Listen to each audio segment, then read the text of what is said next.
ప్రకటన గ్రంథము 1వ అధ్యాయము 7వ వచనం.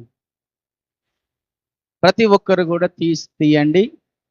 ప్రకటన గ్రంథము 1వ అధ్యాయము 7వ వచనాన్ని ప్రభువు ఈ దినమున గుర్తు చేశాడు గనక చదువుతున్నాను.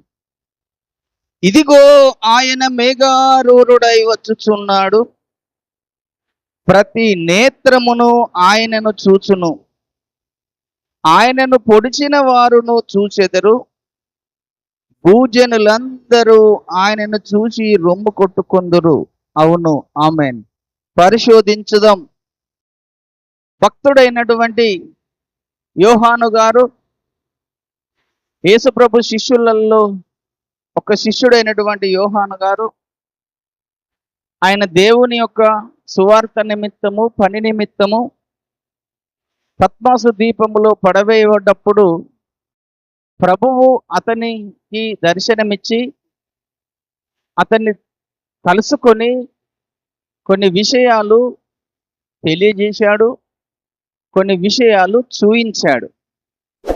కనుకనే ఆయన చూసినవి, చెప్పినవి మాత్రమే ఇందులో వ్రాయబడ్డాయి. ఇప్పుడు చదువుకున్న వచన భాగాన్ని మనం పరీక్షిస్తే ఆయన చెబుతున్నాడు, ఇదిగో ఆయన మేఘారూఢుడై వచ్చుచున్నాడు, ప్రతి నేత్రము ఆయనను చూచును, ఆయనను పొడిచిన వారును చూచెదరు, భూజనులందరూ ఆయన్ని చూసి రొమ్ము కొట్టుకుందురు. అవును, ఆమేన్ అన్నాడు. ఇందులో ఒక అద్భుతమైన సందేశం ఈరోజు మనము ఒక 4 విషయాలు నేర్చుకొని ముగించుకుందాం. యేసు ప్రభు 2000 సంవత్సరాల క్రితము ఈ లోకంలోకి వచ్చాడు. అప్పుడు ఎందుకొరకు వచ్చాడో కొన్ని విషయాలు మనం నేర్చుకున్నాం. యేసు ప్రభు శరీరధారిగా వచ్చినటువంటి విధానము, ఎందుకొరకు వచ్చాడు అని మనం కొన్ని విషయాలు చాలా సందర్భాల్లో చెప్పుకుంటూ వచ్చాం. మొదటిసారిగా ఆయన శరీరము ధరించుకొని ఈ భూగ్రహం మీద అడుగుపెట్టి ఈ భూమి మీద ఉన్న మానవ జాతిని రక్షించాలన్న ఉద్దేశంతో మొదటిసారి శరీరము ధరించుకొని వచ్చాడు. ఏ విధంగా రక్షించాలని అంటే ఆయన వచ్చిన కారణము చాలా కారణాలు ఉన్నాయి. అందులో 4 కారణాలు మీకు గుర్తు చేస్తాను. మొదటిది, నేను సత్యమును స్థాపించుటకే వచ్చి తిని, అందుకే లోకములో పుట్టి తిని అన్నాడు. అంటే భూమి మీద సత్యం అనేది లేకుండా అబద్ధముతో నింపబడ్డదప్పుడు కనుక, అబద్ధముతో నింపబడ్డది కనుకనే అబద్ధములో నుంచి ప్రజలను సత్యం చెప్పడం కొరకు వచ్చాడు. మొదటి శరీరధారిగా వచ్చిన విధానంలో 4 విషయాలు చెప్తున్నాను. రెండవది, నేను పాపులనే పిలువ వచ్చి తిని గాని నీతిమంతులను పిలువ రాలేదు అని చెప్పాడు. కనుక పాపుల కొరకే ఆయన వచ్చాడు. రెండవ కారణము, పాపుల కొరకే ఆయన వచ్చాడు. లోకములో ఉన్న మనుషులందరి పాపములు ఆయన మీద మోపబడ్డాయి. ఆయన చనిపోయి సమాధి చేయబడి 3వ దినమున లేచాడు. తర్వాత 3వ కారణము, ఈ భూమి మీద ఒకడు ఉన్నాడు, అపవాది అనేవాడు. ఆ అపవాదిని మరణము ద్వారా నశింపజేయడం కొరకు వచ్చాడు. మరణము ద్వారా నశింపజేయడం కొరకు వచ్చాడు. కనుక యేసయ్య శిలువలో మరణించింది ఎందుకంటే అపవాదిని నాశనం చేయడం కొరకు, అపవాదిని లయంపరచడం కొరకు. లోకములో మానవునికి మరణం వచ్చింది కనుక ఆ మరణము నుంచి విడిపించడం కొరకు ఆయన వచ్చాడు. 4వ కారణము, మనుషులందరికీ నిత్య జీవం ఇయ్యాలని వచ్చాడు. 4వ కారణం ఏంటిదంటే మనుషులందరికీ నిత్య జీవం ఇయ్యాలని వచ్చాడు. 5వ కారణం కూడా ఏంటిదంటే ఆయన రక్తము భూమి మీద చిందించబడి ఆ రక్తం ఇచ్చి ఈ భూమి మీద ఉన్న మానవ జాతిని కొనుక్కోవడం కొరకు వచ్చాడు. ఈ 5 కారణాలు ఆయన ఈ లోకములోకి శరీరధారిగా రావడానికి గల కారణములయ్యాయి. గుర్తుంచుకొని రాసుకుని పెట్టుకోండి. రెండవసారి ఆయన అందరి కొరకు ఈ లోకానికి వచ్చి మరణించి తిరిగి లేచి అందరూ చూస్తుండగానే ఆ యొక్క మేఘాల మీద ఆయన పరలోకమునకు వెళ్ళిపోయాడు. ఆ పరలోకములోకి వెళ్ళిపోయిన యేసు ప్రభు మళ్ళీ తిరిగి భూమి మీదకి రాబోతున్నాడు. ఆయన భూమి మీదకి వచ్చినప్పుడు లోకమంతా చూడలేదు, కానీ కేవలము ఒక యెరూషలేము చుట్టుపక్క ప్రాంతాల్లో ఉన్న ప్రజలకు మాత్రమే ఆయన దర్శనం ఇచ్చాడు. యెరూషలేముతో పాటు చుట్టుపక్క ఉన్న గ్రామాలలో ప్రజలకు మాత్రమే ఆయన దర్శనం ఇచ్చి కనబడ్డాడు శరీరధారిగా. అంతేకాకుండా ఆయన ఈ లోకంలో నుంచి వెళ్ళిపోయి మళ్ళీ తిరిగి రాబోతున్నాడంటే ఆయన మనుషులందరికీ ఇప్పుడు కనబడబోతున్నాడు. దేవునికి స్తోత్రం కలుగును.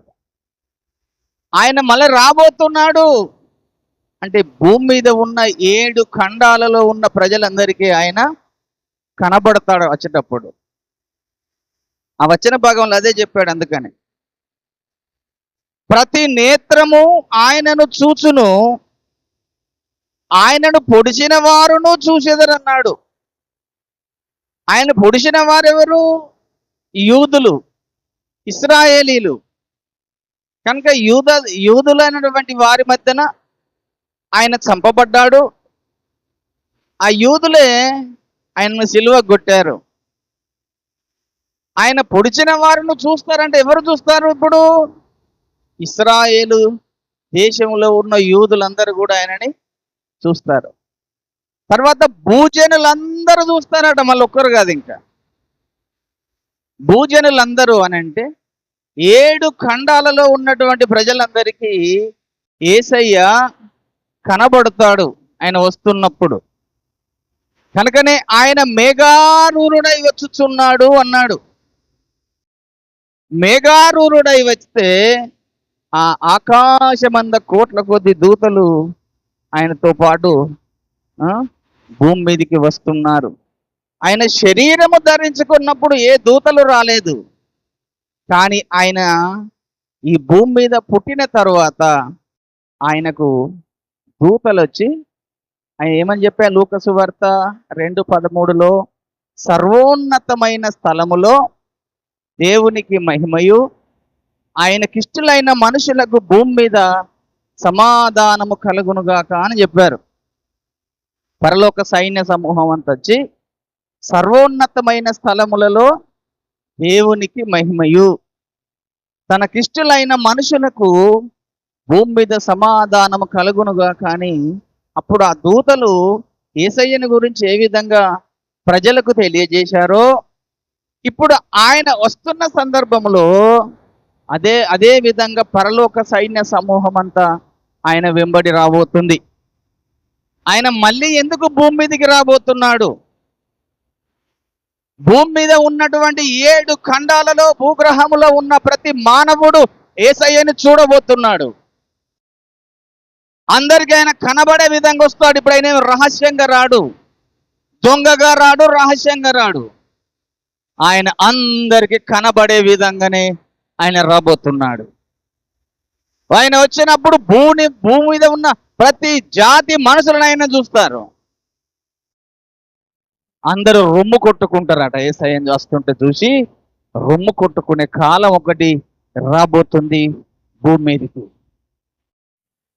కనుక యేసయ్య వస్తున్నప్పుడు ఆయనను చూసి చాలా మంది రొమ్ము కొట్టుకునేటువంటి పరిస్థితి ఎదురుగాబోతుంది. కనుక ఆయన ఎంతో మేఘాల మీద మేఘారూఢుడై రాబోతున్నాడు. ఆయన సైన్యం అంతా ఆయనతో పాటు రాబోతుంది.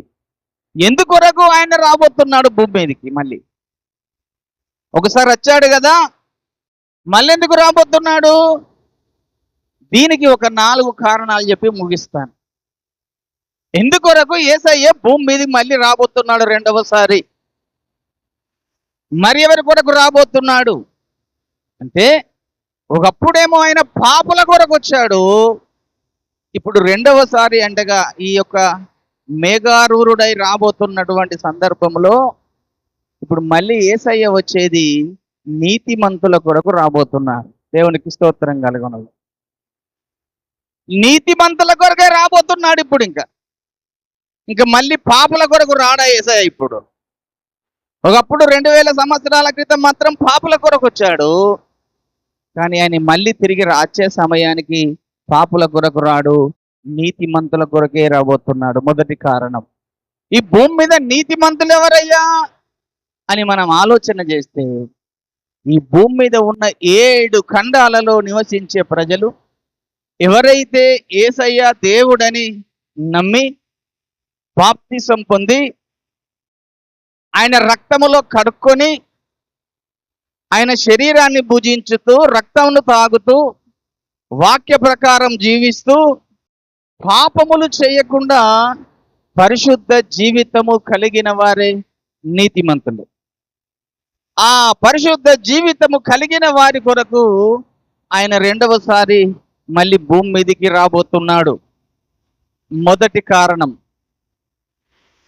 రెండవ కారణము, ఆయన ఎందుకు రాబోతున్నాడంటే భూమి మీద ఉన్న ప్రజలందరినీ, తన ప్రజలందరినీ, మరణించిన వారిని లేపడం కొరకు రాబోతున్నాడు. దేవునికి స్తోత్రం కలుగును. చాలా మంది యేసయ్యను నమ్ముకున్నవారు చంపబడి సమాధుల్లో ఉన్నటువంటి వారందరినీ కూడా మళ్ళీ తిరిగి లేపడం కొరకు రాబోతున్నారు. హల్లెలూయా. కనుక ఆయన రాకడలో సమాధులలో ఉన్నటువంటి మనమందరం కూడా రేపు లేపబడతామట. చనిపోయిన వారందరినీ మళ్ళీ తిరిగి బ్రతికించడం కొరకు ఆయన రాబోతున్నాడు. చూశారండి, చనిపోయిన వారంట తన ప్రజలు ఎంతమంది చనిపోయి ఉన్నారో, భూమి మీద వారి శవాలు ఉన్నాయో అవన్నీ తిరిగి మళ్ళీ బ్రతికించడం కొరకు రాబోతున్నాడు. చూడండి, ఆ వచన భాగం మీకు గుర్తు చేస్తాను. ఆయన వచ్చేటప్పుడు ఏమేమి జరుగుతుందనేది దానియేలు గ్రంథము మొదటి తీయండి, 12వ అధ్యాయము 2వ వచనాన్ని మీకు ఈ సందర్భంలో గుర్తు చేస్తాను. చూద్దాం. మరియు సమాధులలో నిద్రించు అనేకులు మేలుకొనెదరు, కొందరు నిత్య జీవము అనుభవించుటకును, కొందరు నిందల పాలగుటకును, నిత్యముగా హేయులగుటకును మేలుకొందురు అన్నాడు. ప్రవక్త అయిన దానియేలుకు బయలుపరచబడ్డ సత్యం ఏంటిదంటే, సమాధులలో నిద్రించు వారు అనేకులు మేలుకొనెదరు అన్నాడు. ఈ మేలుకొనే వారు ఎవరయ్యానంటే, అందరూ మేలుకొంటారు సమాధుల్లో ఉండేవారు, కానీ దీనికి వ్యత్యాసము 2 కోణాలు చెప్పుతున్నాడు. ఒకరేమో నిత్య జీవము అనుభవించుటకు బయటకు వస్తారు, ఒకరేమో నిందల పాలగుటకు బయటకు వస్తారు. ఈ నిత్య జీవం అనుభవించే వారు ఎవరయ్యానంటే దేవుని పిల్లలు. మొదటిగా దేవుని పిల్లలే లేస్తారు, నీతిమంతులే లేస్తారు, పాపులు లేవరు యేసయ్య వచ్చేటప్పుడు. కనుక నీతిమంతులైనటువంటి తన పిల్లలు చనిపోయి సమాధిలో ఉన్న వారందరూ కూడా ఆయన శబ్దము విని బయటకు వస్తారట. దీనికి మరి ఒక వచన భాగం యేసు ప్రభు కూడా చెప్పాడు. యోహాను సువార్త 5వ అధ్యాయములోకి రండి. యోహాను సువార్త 5వ అధ్యాయము 28వ వచనం చదువుదాం. యోహాను సువార్త 5వ అధ్యాయము 28వ వచనం చదువుతున్నాను. దీనికి ఆశ్చర్యపడకుడి, ఒక కాలము వచ్చుచున్నది, ఆ కాలమున సమాధులలో నున్న వారందరూ ఆయన శబ్దము విని మేలు చేసిన వారు జీవ పునరుత్థానమునకును, కీడు చేసిన వాడు తీర్పు పునరుత్థానమునకు బయటికి వచ్చెదరు. దేవునికి స్తోత్రం కలుగునుగా. మేలు చేసిన వారేమో నీతి పునరుత్థానములకు వస్తారు, కీడు చేసిన వారేమో తీర్పు పునరుత్థానములకు వెళ్తారు. ఇక్కడ కూడా అదే సందర్భంలో చెబుతున్నాడు.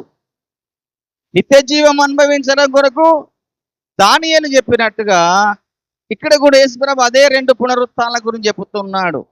మేలు చేసిన వాడు జీవ పునరుత్థానమునకును, కీడు చేసిన వాడు తీర్పు పునరుత్థానమునకు వస్తాడన్నాడు. అంటే పునరుత్థానాలు అనేది పరిశుద్ధ గ్రంథములో రెండు ఉన్నాయి. ఒకటి నీతిమంతుల పునరుత్థానము, రెండవది పాపుల పునరుత్థానం.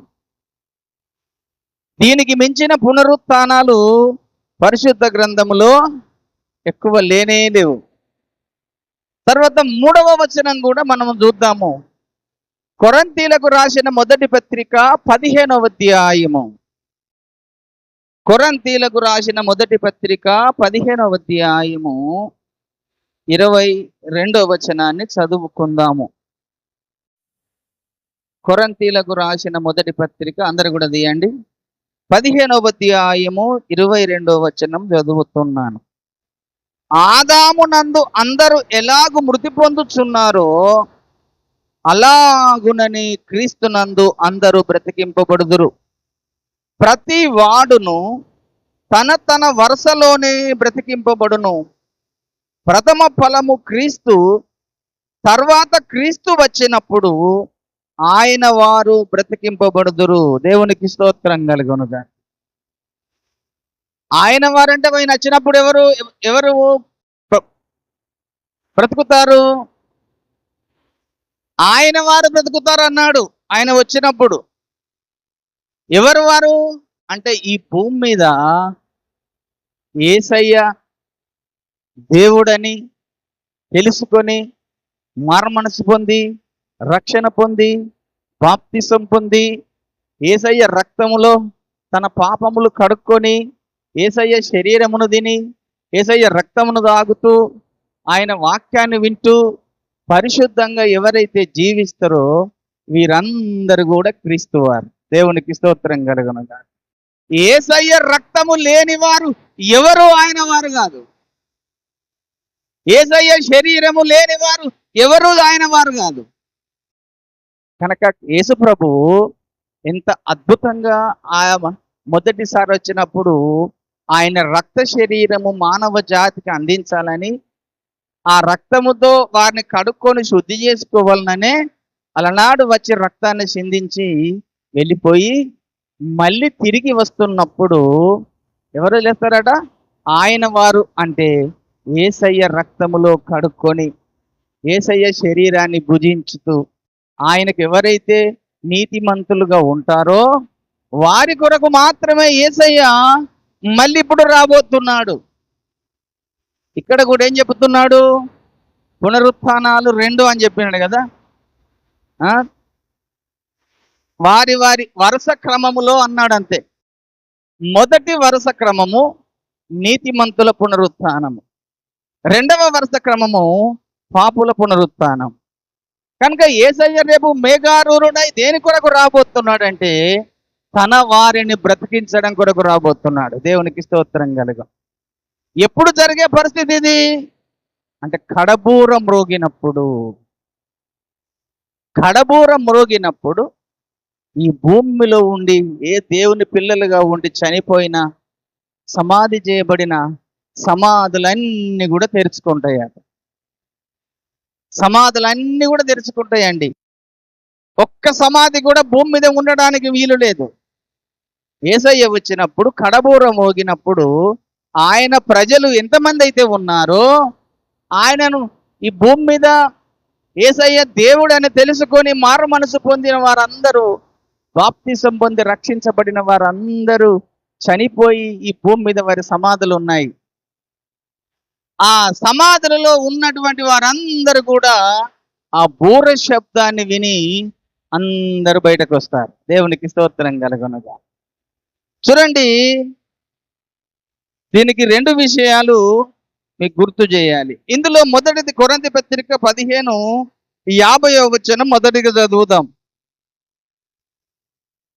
50 చదువుతున్నా. సహోదరులారా, నేను చెప్పున్నదేమనగా, రక్త మాంసములు దేవుని రాజ్యమును స్వతంత్రించుకొన నేరవు, క్షయత అక్షయతను స్వతంత్రించుకున్నదు. ఇదిగో మీకు ఒక మర్మము చెప్పుచున్నాను, మనమందరము నిద్రించము గాని నిమిషములో ఒక రెప్పపాటున కడపూర మ్రోగగానే మనమందరము మార్పు పొందుదుము. బూరమ్రోగును, అప్పుడు మృతులు అక్షయులుగా లేపబడుదురు. మనము మార్పు పొందుదుము. క్షయమైన ఈ శరీరము అక్షయతను ధరించుకొనవలసి ఉన్నది, మర్ద్యమైన ఈ శరీరము అమరత్యతను ధరించుకొనవలసి ఉన్నది. ఈ క్షయమైనది అక్షయతను ధరించుకున్నప్పుడు, మర్మమైనది అమరత్వమును ధరించుకున్నప్పుడు విజయమందు మరణము మృంగివేయబడెను. దేవునికి స్తోత్రం కలుగును. అయ్యా, వారు ఎట్టి శరీరాలతో లేస్తారంటే, ఇప్పుడు మనకున్న ఈ శరీరమేమో మట్టి శరీరము, క్షయమైపోయే శరీరము. కానీ రేపు లేచే శరీరము అక్షయమైన శరీరము, అంటే నాశనము లేని శరీరము, అమరత్యత కలిగిన శరీరము, అంటే మరణము లేని శరీరము. మరణము లేని శరీరముతో మనమందరం కూడా రేపు లేస్తాం ఆయన వచ్చినప్పుడు. కనుక ఆయన ప్రజలను లేపడం కొరకే ఆయన రాబోతున్నాడు. మరి యొక్క సందర్భం కూడా గుర్తు చేసుకుందాము. ప్రకటన గ్రంథము 20వ అధ్యాయము ప్రకటన గ్రంథము 20వ అధ్యాయము అందరు తీయండి. 5వ వచనాన్ని చదువుకుందాము. 5వ వచనము చదువుతున్నాను చూడండి, లేదా 4 నుంచి చదువుతున్నాను. అంతట సింహాసములను చూసితిని, వాటి మీద ఆసీనులై ఉండు వారికి విమర్శ చేయుటకు అధికారం ఇయ్యబడెను. మరియు క్రూర మృగమునకైనను దాని ప్రతిమకైనను నమస్కారము చేయక, తమ నొసళ్ళ యందు గాని చేతుల యందు గాని దాని ముద్ర వేయించుకొనని వారిని యేసు విషయమై తామిచ్చిన సాక్ష్యము నిమిత్తమును దేవుని వాక్యము నిమిత్తమును చిరచ్ఛేదనము చేయబడిన వారి ఆత్మలను చూసి తిని, వారు బ్రతికిన వారై 1000 సంవత్సరములు క్రీస్తుతో కూడా రాజ్యము చేసిరి. దేవునికి స్తోత్రం కలుగునుగా. యోహాన్ గారు ఏం చూశారట? దేవుని కొరకు చనిపోయిన వారు ఆత్మలు చూశాడట. యోహాన్ గారు చూసిన దేవుడు చూపించింది ఏంటంటే, యేసు ప్రభు కొరకు ఈ భూమి మీద ఎంతమంది చనిపోయి సమాధి చేయబడ్డారో, శరీరాలు ఈ భూమి మీద ఉన్నాయో, వారి ఆత్మలను చూసిండట. ఆత్మలు ఎక్కడున్నాయి? పరదేశంలో ఉన్నాయి. కనుక వారి ఆత్మలను నేను చూసి తిని, ఆ ఆత్మలు బ్రతుకుతాయట. మళ్ళీ ఆత్మలన్నీ కూడా బ్రతుకుతాయి. ఎవరు వీళ్ళంటే, యేసయ్యను అంగీకరించి యేసయ్య కొరకు ఎంతోమంది చంపబడుతున్నారు, ఇప్పుడు చచ్చిపోతున్నారు, సమాధి చేయబడుతున్నారు. వారందరూ కూడా బ్రతుకుతారన్నాడు. అంతేకాకుండా దేవుని వాక్యము నిమిత్తమును చిరచ్ఛేదనము చేయబడిన వారి ఆత్మలు కూడా చూసిండట. అంటే చిరచ్ఛేదనం అని అంటే తలలు నరికేయడం. చిరచ్ఛేదనం అంటే అర్థం ఏంటిదంటే తలలు నరికేయడం. ఈ తలలు నరికిన వారిలో 2 మనకు పరిశుద్ధ గ్రంథములో కనబడుతున్నారు. మొదటి వ్యక్తి బాప్తిసం ఇచ్చి యోహాను గారి తల నరకబడ్డది కదండి. హెరోదియ తన కుమార్తెను నాట్యం ఆడింపజేసి, నీకేం కావాలంటే తన పుట్టినరోజు నాకు యోహాను తల కొట్టుకొచ్చి ఇవ్వడం వల్లే ఆ చెరసాలలో ఉన్నటువంటి యోహాను గారిని ఆ తలను నరికివేసి పల్లెంలో తీసుకొచ్చి పెట్టి హెరోదియ కుమార్తెకు ఇచ్చాడు హెరోదు రాజు. తర్వాత పౌలు గారు కూడా చిరచ్ఛేదనము చేయబడ్డాడు, చంపబడ్డాడు. అంటే వాళ్ళిద్దరు మనకు ముందు కనబడుతున్నారు కానీ రేపు రాబోతున్న దినాలలో అబద్ధ క్రీస్తు వచ్చినప్పుడు ఇంకా అనేక మంది చిరఛేదనము చేయబడేవారుగా ఉంటున్నారు. అనేక మందిని అబద్ధ క్రీస్తు చంపేస్తాడు. అది గుర్తుంచుకోవలసి మనము ధైర్యంగా ఉండవలసిన ఇది ఏమిటంటే దాన్ని మనం విన్నప్పుడు ఒకవేళ వాడు వచ్చి తల నరికినా పర్వాలేదు, కానీ రేపు మళ్ళీ మనం బ్రతుకుతాం. దేవునికి స్తోత్రం కలుగునుగా. నీ విశ్వాసం నుండి తప్పిపోవద్దు, నీ రక్షణ పోగొట్టుకోవద్దు. అంత్య దినాలలో, చివరి దినాలలో వాడు ఎన్ని రకాల హింసలు పెట్టినప్పుడు వాని హింసలను తట్టుకొని మనం బ్రతికే వారమై ఉండాలి కదండి. వాడు మన చిరఛేదనము చేసినా మంచిదే, చెరసాలలో వేసినా మంచిదే, మనల్ని కాల్చి చంపినా మంచిదే. వాడు ఎన్ని హింసలు పెట్టినా వాడు చంపేది ఈ శరీరాన్నే కానీ మన ఆత్మను చంపలేడు వాడు. కనుక ఈ ఆత్మలన్నీ కూడా మళ్ళీ తిరిగి బ్రతికాయి. దేవునికి స్తోత్రం కలుగునుగా. ఈ బ్రతకడం అంటే అర్థం ఏంటిదని అంటే, ఇప్పుడు తీయండి మొదటి తెస్సలోనికి రాసిన పత్రిక 5వ అధ్యాయము 15వ వచనం చూద్దాం. వాళ్ళు బ్రతికి ఏం చేస్తున్నారట? పౌలు గారు రాశాడు మళ్ళీ ఇక్కడ తెస్సలోనికి రాసిన మొదటి పత్రిక 4వ అధ్యాయము 15వ వచనం చదువుతున్నాను. మేము ప్రభువు మాటను బట్టి మీతో చెప్పున్నదేమనగా, ప్రభువు రాకడ వరకు సజీవులమై నిలిచియుండు మనము నిద్రించిన వారి కంటే ముందుగా ఆయన సన్నిధి చేరము. ఆర్భాటముతోనూ ప్రధాన దూత శబ్దముతోనూ దేవుని బూరతోనూ పరలోకము నుండి ప్రభు దిగివచ్చును. క్రీస్తు నందుండి మృతులైన వారు మొదట లేదురు. ఆ మీదట సజీవులమై నిలిచియుండు మనము వారితో కూడా ఏకముగా ప్రభువును ఎదుర్కొనుటకు ఆకాశ మండలమునకు మేఘముల మీద కొనిపోబడుదుము. కాగా మనము సదాకాలము ప్రభువుతో కూడా ఉందుము. దేవునికి స్తోత్రం కలుగునుగా. ఆ లేపబడ్డ తర్వాత మనం ఉండే విధానం ఏంటిది? ప్రభువుతో కూడా ఉంటాం. సదాకాలం మన యేసయ్యతో మనం ఉంటాం. ఆయన రాజ్యములో మనం ఉంటాం. ఆయన రాజ్యంలో మనం యుగ యుగాలు ఉంటాం. కనుక క్రైస్తవుడు విశ్వసించవలసిన విధానం ఏంటిదంటే, మరణము అనేది భయపడి విశ్వాసాన్ని పోగొట్టుకోకూడదు. చాలా మంది రేపు అబద్ధ క్రీస్తు పరిపాలనలో మరణం అంటే భయపడి, మరణానికి భయపడి విశ్వాసం నుంచి తొలగిపోయేవారు అనేకులు ఉంటారు. ఎన్నటికైనా మానవుడు ఈ భూమి మీదకి ఒక రోజు వచ్చిందంటే ఏదో ఒక రోజు మళ్ళీ చచ్చిపోవలసిన వ్యక్తి.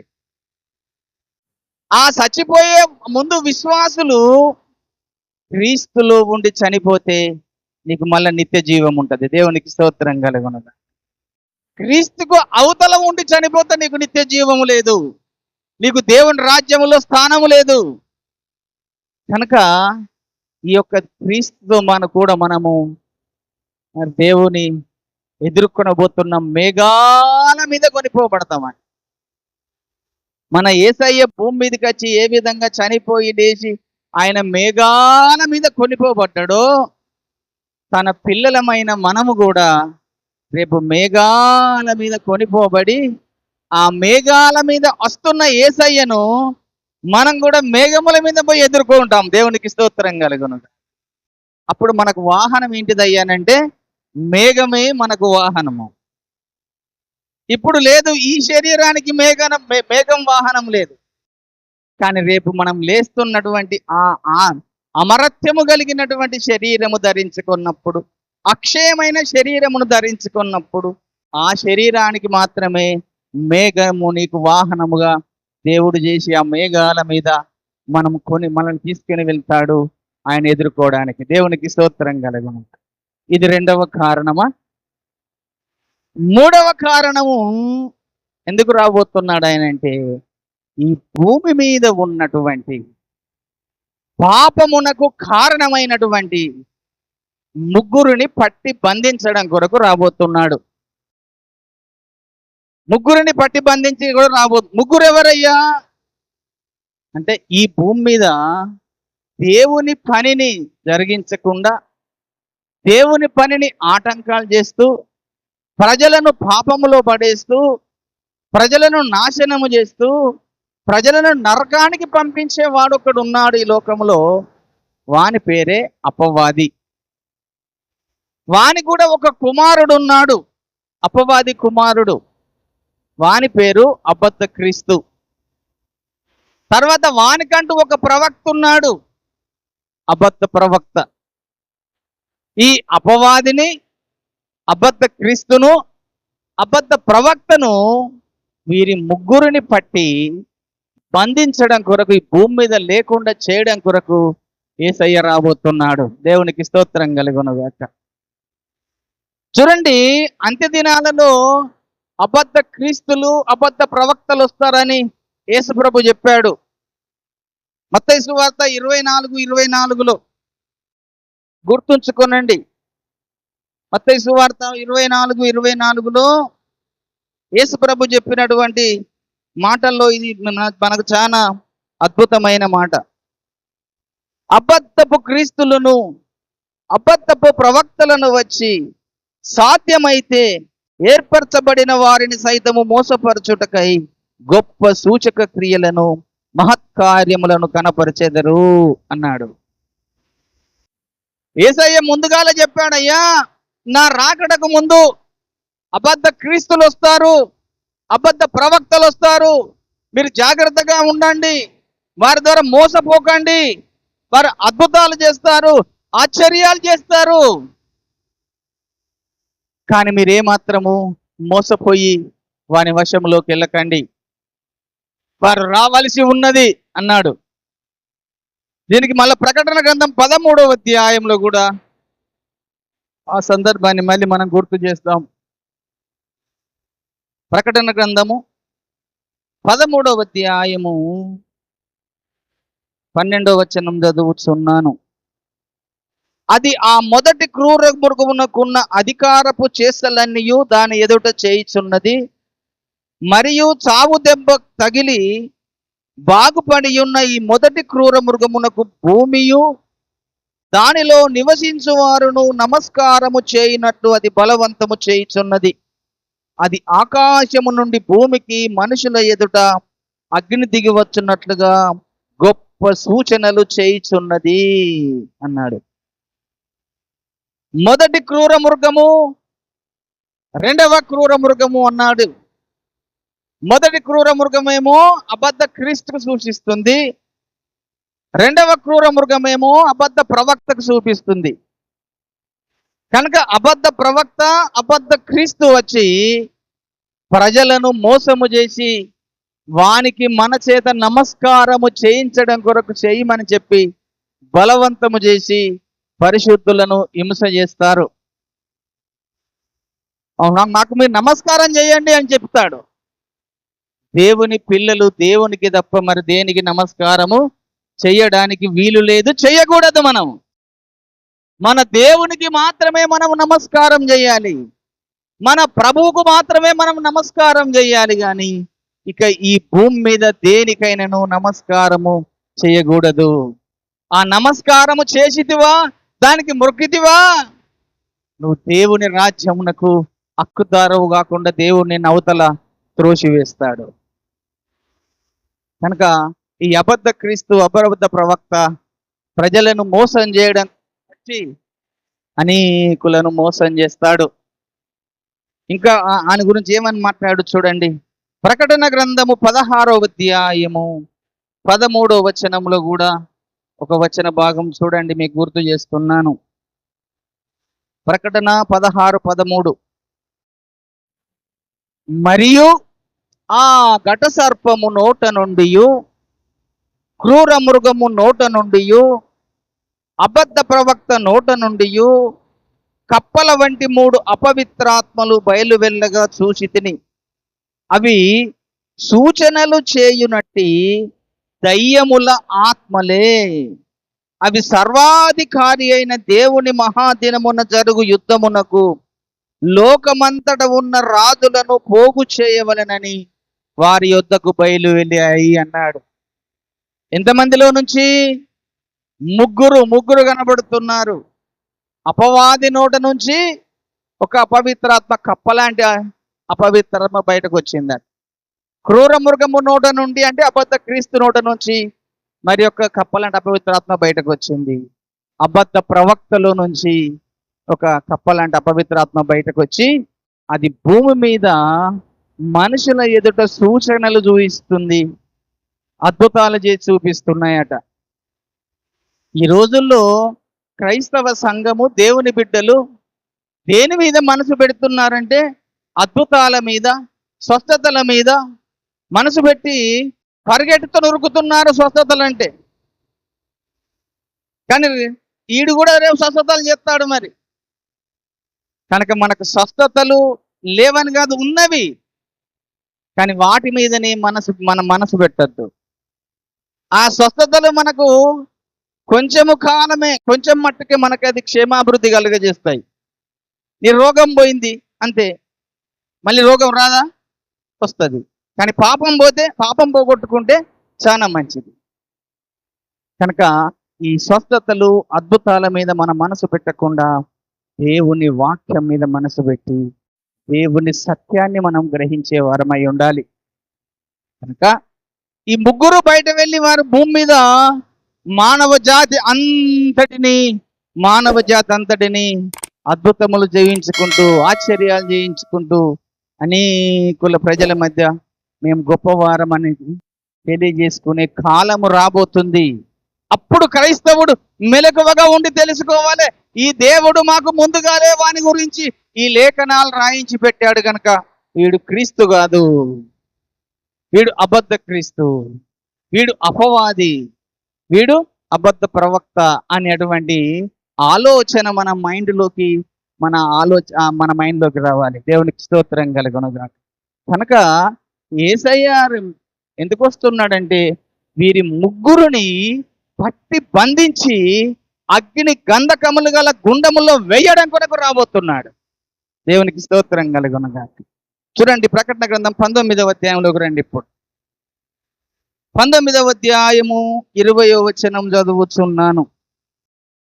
అప్పుడు ఆ మృగమును, గుర్తుంచుకోనండి ఒకటి, ఎక్కడ ప్రకటన గ్రంథములో మృగమని మనకు వాక్యం కనబడుతుందో అక్కడ అబద్ధ క్రీస్తుని సూచిస్తుంది, అబద్ధ ప్రవక్తను సూచిస్తుంది.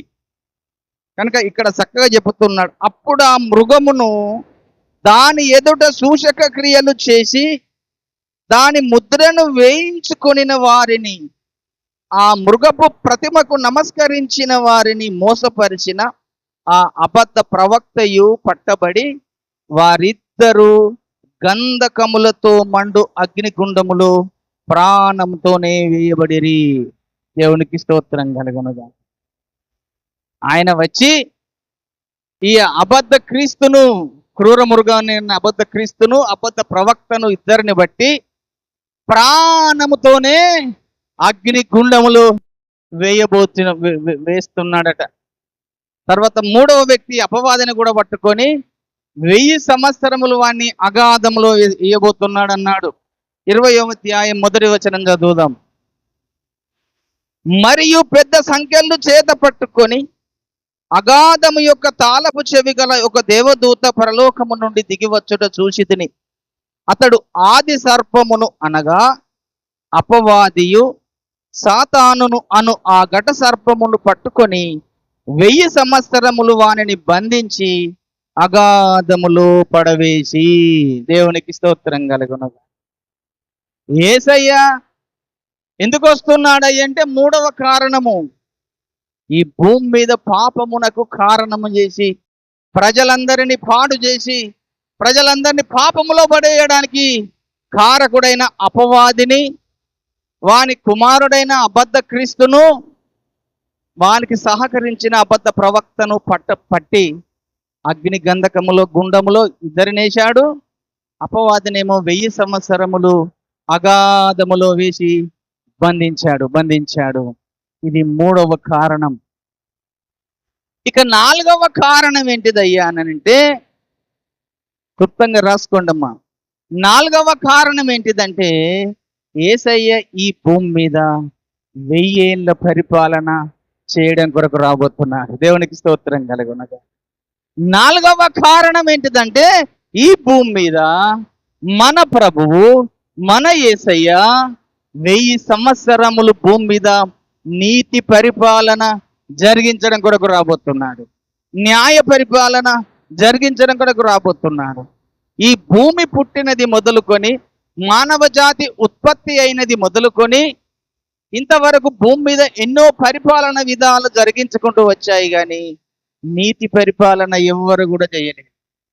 ఏమైనా ఈ భూమి మీద చేస్తున్న పరిపాలనలు ఏ విధంగా ఉన్నాయంటే, అన్యాయమైన పరిపాలన చేస్తున్నారు, అక్రమైన పరిపాలన చేస్తున్నారు, మోసకరమైన పరిపాలన చేస్తున్నారు, ప్రజలను ఎక్కువగా పీడించి పిప్పి చేసే పరిపాలనలు చేస్తున్నారు. కనుక మానవులు ఈ భూమి మీద రాజులుగా ఉండి వారు పరిపాలన చేస్తున్నారు, కానీ వారి పరిపాలనలో నీతి ఎక్కడ కనబడడం లేదు, సత్యము కనబడడం లేదు, న్యాయం కనబడడం లేదు. ఎక్కడ చూసినా అన్యాయము, అక్రమము, మోసము, దగాలు, కదండి, ఎన్నో రకాల చెడ్డ చెడ్డ కార్యములు చేసుకుంటూ పరిపాలన జరుగుతుంది మన భూమి మీద. కానీ ఇప్పుడు రేపు యేసయ్య పరిపాలన అలాగుండదండి. యేసయ్య పరిపాలనలో నీతి పరిపాలన, న్యాయ పరిపాలన, సత్యమైన పరిపాలన. ఎందుకంటే పాపము చేయించేవాడు ఈ భూమి మీద లేడు గనక ఆయన 1000 ఏళ్ళ పరిపాలన భూమి మీద జరిగించబోతున్నాడు. ప్రకటన గ్రంథము 20వ అధ్యాయము 5వ వచనం చదువుతున్నాను.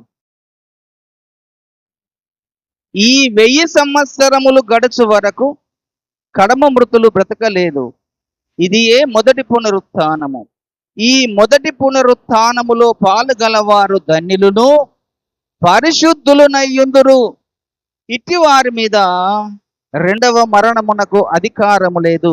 వీరు దేవునికిని క్రీస్తునకు యాజకులై క్రీస్తుతో కూడా 1000 సంవత్సరములు రాజ్యము చేయుదురు. దేవునికి స్తోత్రం కలుగునుగా. క్రీస్తుతో కూడా మనం ఏం చేస్తాం? 1000 సంవత్సరములు రాజ్యం చేస్తాం. ఇక మనకు మరణము లేదు అన్నాడు. యేసయ్య రాజ్యము భూమి మీద ఉంటుంది అని అంతకంటే ముందు నుంచి ప్రభువు ఎన్నోసార్లు చెప్పుకుంటూ వచ్చాడు. కనుక దేవుని రాజ్యము అని మనకు కొత్త నిబంధన ఆరంభంలో నుంచే మనకు ఆ మాటలు కనబడుతున్నాయి. పాత నిబంధనలో దేవుని రాజ్యం ప్రస్తావన రాలేదు, కానీ ఈ భూమి మీద కొత్త నిబంధన కాలం వచ్చినప్పుడు బాప్తిసం ఇచ్చి యోహాను గారు ఎప్పుడైతే భూమి మీదకి వచ్చాడో ఆయన అప్పటి నుంచి ఈ భూమి మీద దేవుని రాజ్యము అనే మాట మనకు కనబడుతుంది. బాప్తిసం ఇచ్చి యోహాను మొదటిగా అదే మాట చెప్పాడు, దేవుని రాజ్యము సమీపించి ఉన్నది అన్నాడు. చూడండి, మత్తయి సువార్త 3వ అధ్యాయం 1వ వచనములో, మత్తయి సువార్త 3వ అధ్యాయము 1వ వచనంలో బాప్తిసం ఇచ్చి యోహాను ఏమని తెలియజేశాడండి? ఆ దినముల యందు బాప్తిసం ఇచ్చి యోహాను వచ్చి పరలోక రాజ్యము సమీపించి ఉన్నది, మారు మనసు పొందుడని ఆయన అరణ్యములో ప్రకటించెను. దేవునికి స్తోత్రం కలుగునుగాక. యేసుప్రభు ఏమని ప్రకటించాడు? మళ్ళీ 4వ అధ్యాయము 17వ వచనములో యేసుప్రభు ప్రకటిస్తున్నాడు. చూడండి, అప్పటి నుండి యేసు పరలోక రాజ్యము సమీపించి ఉన్నది గనుక మారు మనసు పొందడని చెప్పుచు ప్రకటింప మొదలు పెట్టెను. ఈయన కూడా పరలోక రాజ్యము సమీపించి ఉన్నది, దేవుని రాజ్యము సమీపించి ఉన్నది అని బాప్తిసమిచ్చి యోహాను సువార్త మొదలు పెట్టాడు. యేసుప్రభు కూడా సువార్త మొదలు పెట్టాడు, అదే పెట్టాడు. కానీ యేసుప్రభు శిష్యులకు ప్రార్థన నేర్పించే సమయంలో కూడా అందులో ఒక మాట నేర్పించాడు, దేవుని రాజ్యము వచ్చునుగాక అని ప్రార్థన చేయమన్నాడు. దేవునికి స్తోత్రం కలుగునుగాక. దేవుని రాజ్యము వచ్చునుగాక అన్నాడు. మత్తయి సువార్త 6వ అధ్యాయములో మత్తయి సువార్త 6వ అధ్యాయము 9వ వచనములో శిష్యులకు ప్రార్థన నేర్పిస్తూ, కాబట్టి మీరు ఇలాగూ ప్రార్థన చేయుడి, పరలోకమందున్న మా తండ్రి, నీ నామము పరిశుద్ధపరచబడునుగాక, నీ రాజ్యము అచ్చునుగాక అన్నాడు. దేవునికి స్తోత్రం కలుగును. దేవుని రాజ్యం వచ్చునుగాక అని మీరు ప్రార్థన చేయమన్నాడు. మరి దేవుని రాజ్యం ఎప్పుడు వస్తుంది? 1000 ఏళ్ల పరిపాలన భూమి మీద జరిగినప్పుడే దేవుని రాజ్యము, క్రీస్తు రాజ్యము. కనుక ఈ క్రీస్తు ఎక్కడ ఉండి రాజ్య పరిపాలన చేస్తాడు? యేసయ్య భూమి మీదకి వచ్చి ఆయన ఎక్కడ ఉండి ఈ భూమి అందంతటిని పరిపాలన చేస్తాడు అనంటే యెరూషలేములోని ఆయన నివాస స్థలం ఉంటుంది. దేవునికి స్తోత్రం కలుగునుగా. ఎందుకంటే ఆ మాటని గాబ్రియేలు దూత వచ్చి మరియమ్మతో చెబుతాడు. మరియమ్మ, నీకు పుట్టబోయే శిశువు పరిశుద్ధుడు, సర్వోన్నతుడైన దేవుని కుమారుడు అనబడతాడు, అతడు దావీదు సింహాసనం మీద కూర్చొని యుగ యుగములు రాజ్య పాలన చేస్తాడు అన్నాడు. హల్లెలూయా. దావీదు సింహాసనం ఎక్కడేసుకొని ఆయన పరిపాలన చేశాడు భూమి మీద? యెరూషలేములో, ఇశ్రాయేల్లో. ఆ దావీదు సింహాసనం మీద కూర్చొని ఆయన రాజ్య పరిపాలన చేసినట్టుగా యేసయ్య అదే యెరూషలేమును తన పరిశుద్ధ పట్టణముగా దేవుని నివాసమైన దానిగా చేసుకొని ఈ భూమి మీద 1000 ఏళ్ల పరిపాలన జరిగిస్తాడు. ఒకరోజు యేసు ప్రభు ఈ భూమి మీద ఉండగా సదుకాయలు అడుగుతున్నారు, అయ్యా దేవుని రాజ్యం ఎప్పుడు వస్తుంది, ఎప్పుడు వస్తుంది అని అడిగారు. అప్పుడు యేసు ప్రభు ఏమన్నాడు? దేవుని రాజ్యం ప్రత్యేకంగా రాదు బాబు, దేవుని రాజ్యము మీ మధ్యనే ఉన్నది అన్నాడు. దేవునికి స్తోత్రం కలుగును. చూడండి, ఆ వచన భాగం లూకా సువార్త 17వ అధ్యాయము 20వ వచనము. లూకా సువార్త 17వ అధ్యాయము 20వ వచనం చదువు. దేవుని రాజ్యం ఎప్పుడు వచ్చునని పరిసయ్యులు ఆయన అడిగినప్పుడు ఆయన దేవుని రాజ్యము ప్రత్యక్షంగా రాదు, ఎందుకనగా ఇదిగో దేవుని రాజ్యము మీ మధ్యనే ఉన్నది గనుక ఇదిగో ఇక్కడనని అదిగో అక్కడనని చెప్పి వీలు పడని వారికి ఉత్తరం ఇచ్చాను. దేవునికి స్తోత్రం కలుగునుగా. దేవుని రాజ్యం మీ మధ్యనే ఉన్నదన్నాడు. అంటే వాళ్ళ మధ్యన ఉన్నది ఎవరు? అప్పుడు యేసు ప్రభువును చూయించుకుంటూ నేనే దేవుని రాజ్యమునకు వారసుడను. దేవునికి స్తోత్రం కలుగునుగా. నేనే దేవుని రాజ్యమునకు ముండి పరిపాలన చేసేవాడని నేనే అని చెప్పుకుంటూ వారి మధ్యలో యేసయ్య ఉన్నాడు గనక మీ మధ్యనే దేవుని రాజ్యం ఉన్నది అన్నాడు. అంటే మీరందరూ ఈ భూమి మీద ఉన్న మనుషులందరూ దేవుని రాజ్యంలో ఉండబోతున్నారు. యేసయ్యను అంగీకరించి నీతిమంతులుగా ఉన్నవారు, పరిశుద్ధులుగా ఉన్నవారు అందరూ కూడా దేవుని రాజ్యములో ఉండబోతున్నారట. ఇంకొక వచన భాగం చూడండి, ప్రకటన గ్రంథము 11వ అధ్యాయము 15వ వచనము చదువుచున్నాను. ప్రకటన 11:15 వచనం. 7వ దూత బూర ఊదినప్పుడు పరలోకములో గొప్ప శబ్దములు పుట్టెను.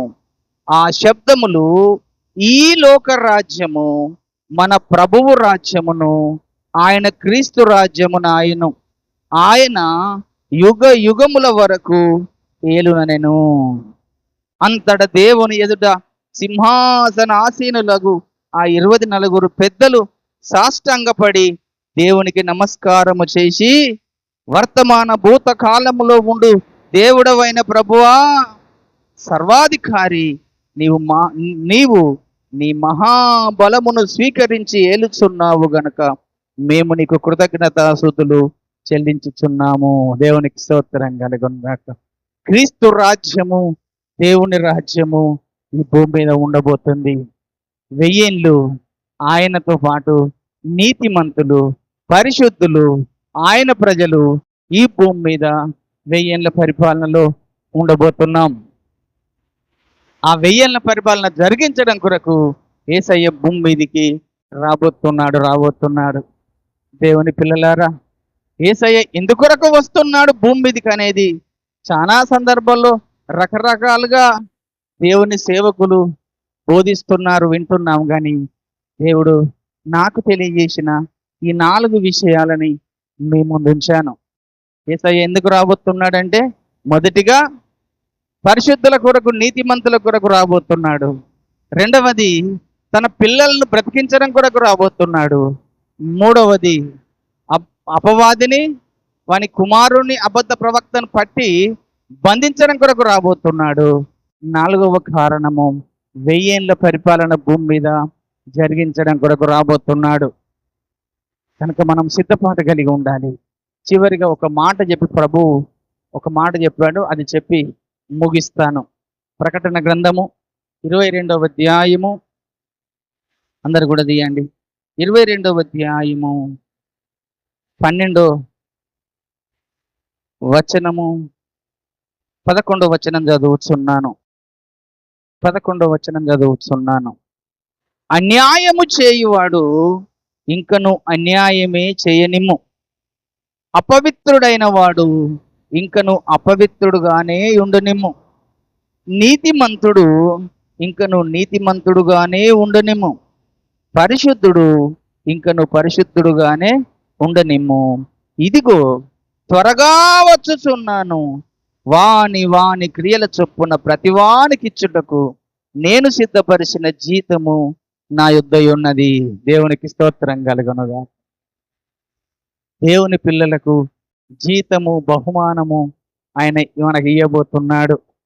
5వ కారణం రాసుకోనండి. ప్రభు చేత మనము జీతము పుచ్చుకోబోతున్నాం. ప్రభు చేత మనము, ఆయన మన కొరకు ఎవరెవరికి ఎంతెంత జీతము సిద్ధపాటి ఉన్నాడో ప్రతి వారికి ఆయన జీతం ఇవ్వబోతున్నాడు మనకొచ్చి. నీవు దేవుని కొరకు ఏ భూమి మీద పనులు చేశావో, ఎన్ని పనులు చేశావో, ఏ పని చేస్తున్నావో ప్రభు కొరకు, అవన్నిటిని దేవుడు చూస్తున్నాడు. గనుక నువ్వు చేసిన ప్రతి పనికి దేవుని దగ్గర జీతం ఉన్నది. నువ్వు చేసిన ప్రతి ప్రార్థనకు దేవుని దగ్గర జీతం ఉన్నది. నువ్వు చేసిన ప్రతి సువార్తకు దేవుని దగ్గర జీతం ఉన్నది. నువ్వు మందిరంలో ఏ పనులు చేస్తున్నావు అన్నిటికీ దేవుని దగ్గర జీతం ఉన్నది. నువ్వు దేవునికి ఏమేమి కానుకలు సమర్పిస్తున్నావో వాటన్నింటికి దేవుని దగ్గర జీతం ఉన్నది. వారి వారి పనిని బట్టి ప్రభువు తన రాజ్యములో తన పిల్లలకు జీతం ఇవ్వడం కొరకు రాబోతున్నాడు. కనుక నీతిమంతులుగా ఉండాలి, పరిశుద్ధులుగా ఉండాలి తప్ప అన్యాయం చేసేవారిగా ఉండకూడదు కదండి. అపవిత్రులుగా ఉండకూడదు. అపవిత్రులకు, అన్యాయస్తులకు దేవుని రాజ్యము లేదు. గనుక నువ్వు బ్రతుకు దినం అన్నింటిలో న్యాయంగా నడుచుకో, పరిశుద్ధంగా జీవించు, నీతిగా జీవించు. అప్పుడు ప్రభువు నిన్ను మెచ్చుకొని నీకు మంచి జీతం ఇచ్చి నీకు తన రాజ్యంలో ఉన్నతమైన స్థానంలో నిన్ను నిలబెట్టబోతున్నాడు. దేవునికి స్తోత్రం కలుగునుగాక. ఒక ఉన్నతమైన స్థానము నీకు యుగ యుగాలు ఉండబోతుంది. అది ఒక్క రోజుతో ముగిసిపోయేది కాదు. ఆయన రాజ్యంలో మన స్థానము ఒకసారి ఇచ్చాడంటే అది యుగ యుగాలు మనకిచ్చే ధన్యత. ఆ ధన్యత మనం ఆ రాజ్యంలో యుగ యుగాలు, ఆ పదవితోనే మనము యుగ యుగాలు మనం దేవునితో ఉండే వారంగా ఉండాలి. అందుకొరకు ప్రభు రాబోతున్నాడు. ఈ కొద్ది మాటలు దేవుడు దీవించునుగాక. ప్రార్థన చేసుకుందాం.